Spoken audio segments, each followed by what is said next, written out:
రాకాలోకంకి స్వాగతం. ఈ కంటెంట్ మీకు నచ్చినట్టయితే లైక్ చేయండి, మీ బంధుమిత్రులకు షేర్ చేయండి. ఇప్పటి వరకు సబ్స్క్రైబ్ చేసుకోకపోతే సబ్స్క్రైబ్ బటన్ని నొక్కండి. అదేవిధంగా బెల్ ఐకాన్ని కూడా తప్పనిసరిగా నొక్కండి. జై హింద్ మిత్రులారా. మార్చి 13 శుక్రవారం. ఈ శుక్రవారం చాలా ప్రత్యేకమైంది. ఎందుకంటే ముస్లిములకు పవిత్రమైనటువంటి రంజాన్ మాసంలోని చిట్ట చివరి శుక్రవారం, అంటే నెల పూర్తయ్యే లోపల వచ్చేటటువంటి చివరి శుక్రవారం అది. దానిని జుమ్మతుల్ విదా అంటారు. అంటే విదా అంటే బిదాయి, బిదాయి అంటే వీడ్కోలు పలికేటటువంటి జుమ్మా అంటే శుక్రవారం.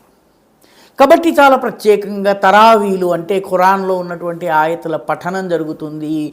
ఇఫ్తార్ కూడా చాలా ఘనంగా జరుగుతుంది. చాలామంది ప్రజలు సమావేశమైపోయి ఇఫ్తార్ విందులు జరుపుకుంటూ ఉంటారు. సరిగ్గా ఇఫ్తార్ విందు జరుగుతున్నటువంటి సమయంలో గగనతలంలో రకరకాల మిసైళ్ళు, అదేవిధంగా డ్రోన్లు వాటి శబ్దాలు, పాకిస్తాన్ యొక్క ఎయిర్ డిఫెన్స్కి సంబంధించినటువంటి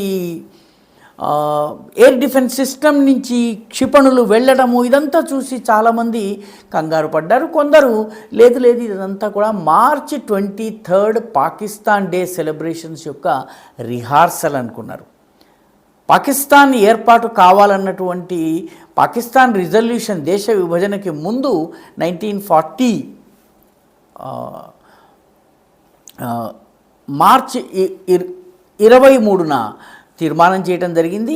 ఆ తర్వాత పాకిస్తాన్ రాజ్యాంగం, తొలి రాజ్యాంగం, పాకిస్తాన్కి ఇప్పటికి 3 రాజ్యాంగాలు వచ్చాయి. మొట్టమొదటి రాజ్యాంగాన్ని 1956 మార్చి 23న ఆమోదించారు. కాబట్టి ఆ డేని మనం రిపబ్లిక్ డే అన్నట్టుగా వాళ్ళు పాకిస్తాన్ డే అంటారు. దానికి సంబంధించిన రిహార్సల్ అనుకున్నారు. కానీ కొద్దిసేపట్లోనే వాళ్ళకి అర్థమైంది ఇది ఆఫ్ఘనిస్తాన్ నుంచి తమపై గగనతలం నుంచి జరుగుతున్నటువంటి దాడి అని అర్థమైంది. మొట్టమొదటి దాడి ఖైబర్ పఖ్తూన్వాలో ఉన్నటువంటి కోహాట్ ప్రాంతంలో జరిగింది. కోహాట్ ప్రాంతంలో ఉన్నటువంటి పాకిస్తానీ ఆర్మీ ఆఫీసర్స్ మెస్ పైన దాడి జరిగింది.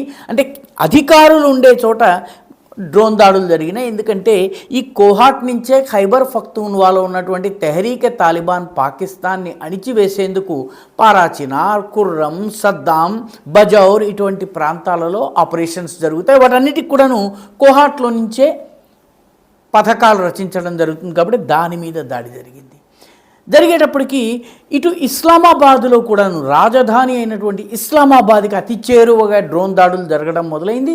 పాకిస్తాన్ ఇంటర్నేషనల్ ఎయిర్పోర్ట్ మూతబడిపోయింది. పాకిస్తాన్ అక్కడి నుంచి వెళ్లాల్సిన విమానాలు ఆగిపోయాయి. చాలాసేపటి తరువాత కానీ ఇవి మళ్ళీ తెరుచుకోలేదు. ఇదిలా ఉన్న సమయంలోనే ఇస్లామాబాద్లోని I-8 సెక్టార్, అంటే మిలిటరీకి సంబంధించిన కీలకమైన ఆఫీసులు ఉండేటువంటి I-8 సెక్టార్లో డ్రోన్ దాడులు జరిగినాయి. కొంచెం సేపటికే మళ్ళీ దాడులు రావల్పిండి, ఇస్లామాబాద్కి మధ్యలో ఉన్నటువంటి హంజా అనే చోట కొన్ని భవనాల మీద జరిగింది. ఆ భవనాలకు సంబంధించిన డాబా మీద డ్రోన్లు పడ్డాయి. ఆ భవనం ఏదైతుందో అది ISI యొక్క హెడ్ క్వార్టర్, ముఖ్యంగా ఆఫ్ఘనిస్తాన్ ఆపరేషన్స్కి సంబంధించినటువంటి హెడ్ క్వార్టర్. దాని మీద దాడి జరిగింది. పాకిస్తాన్ అల్లకల్లోలం అయిపోయింది. డ్రోన్లను తిప్పికొట్టాము, రకరకాల స్టేట్మెంట్లు అయితే ఇచ్చారు. కానీ మొత్తానికి రాజధాని ఇస్లామాబాద్ దాకా, అంటే రావల్పిండికి Islamabad, Rawalpindi Pakistan army headquarters, Islamabad political headquarters, ఈ రెండింటి మధ్య ఉన్నటువంటి హంజాని కొట్టారు. మొన్న జరిగిన దాడిలో చక్వాల్లో ఉన్నటువంటి ఎయిర్ బేస్ మీద దాడి జరిగింది. ఇవన్నీ కూడా క్షమించాలి, నూర్ఖాన్ ఎయిర్ బేస్ మీద దాడి జరిగింది. ఇవన్నీ కూడాను పాకిస్తాన్ లోపలికి ప్రవేశించి పాకిస్తాన్ ఎయిర్ డిఫెన్స్ సిస్టములకు అందకుండా ఆఫ్ఘన్లు దాడి చేయగలరని నిరూపించింది. మేము మొత్తము పాకిస్తాన్లో ఎక్కడ పడితే అక్కడ దాడి చేయగలమని ఆఫ్ఘనిస్తాన్ రక్షణ మంత్రి అయినటువంటి ముల్లా యాకూబ్ చెప్పారు. ముల్లా యాకూబ్ వాస్తవానికి తాలిబాన్ల నాయకుడైనటువంటి ముల్లా ఉమర్ కుమారుడైనటువంటి ముల్లా యాకూబ్ చెప్పారు, మా దాడులన్నీ కూడాను వాస్తవానికి కాబూల్ పైన, కాందహార్ పైన, పక్తియా పైన పాకిస్తాన్ సైన్యం జరిపినటువంటి దాడులకు జవాబు అని చెప్పి తాలిబాన్ ప్రభుత్వం యొక్క ప్రతినిధి అయినటువంటి జబీఉల్లా ముజాహిద్ కూడా చెప్పారు. మొత్తానికి ఇప్పుడు అనేక ప్రశ్నలు. మొట్టమొదటిది, పాకిస్తాన్ ఎయిర్ డిఫెన్స్ సిస్టమ్ ఏం చేస్తోంది? ఇస్లామాబాద్ దాకా ఆఫ్ఘనిస్తాన్ నుంచి బయలుదేరినటువంటి డ్రోన్లు కానీ మిసైళ్ళు కానీ వచ్చి పడుతుంటే ఏమీ చేయకుండా ఉంటున్నాయంటే పాకిస్తాన్ ఎయిర్ డిఫెన్స్ సిస్టమ్ ఉన్నట్టా లేనట్టా? ఒకవేళ దేశం లోపల నుంచే ఈ దాడి జరిగింది, అందుకని బయట ఉన్నటువంటి ఎయిర్ డిఫెన్స్ సిస్టమ్ గుర్తించలేకపోయిందన్నట్లయితే దేశంలో ఉన్నటువంటి వాళ్ళు ఎవరు దాడి చేశారు? అసలు ఆఫ్ఘన్ల దగ్గర డ్రోన్లను ఆపరేట్ చేసే సామర్థ్యం ఎలా వచ్చింది? పాకిస్తాన్ ఇప్పుడు ఇది కూడాను ఆశ్చర్యపరిచేటటువంటి ప్రశ్న.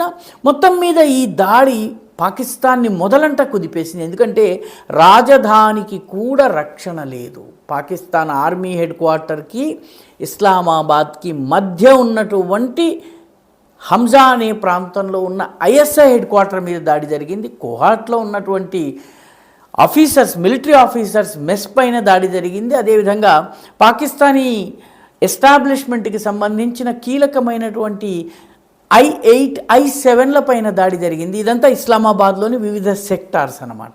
వీటన్నిటిపైన దాడి జరగడము పాకిస్తాన్ని ఇప్పుడు భయాందోళనకు గురి చేస్తోంది. మన మీద తమలపాకుతో కొడితే వాళ్ళు తలుపు చెక్కతో కొడుతున్నారు. ఆఫ్ఘనిస్తాన్ని ఎలా ట్యాకిల్ చేయాలో తెలియనటువంటి పరిస్థితిలో ప్రస్తుతం పాకిస్తాన్ పడిపోయింది. మీకు నచ్చినట్టయితే లైక్ చేయండి, షేర్ చేయండి, ఈ ఛానల్కు సబ్స్క్రైబ్ చేయండి. మీ అభిప్రాయాన్ని కమెంట్ల రూపంలో తప్పనిసరిగా పంపించండి.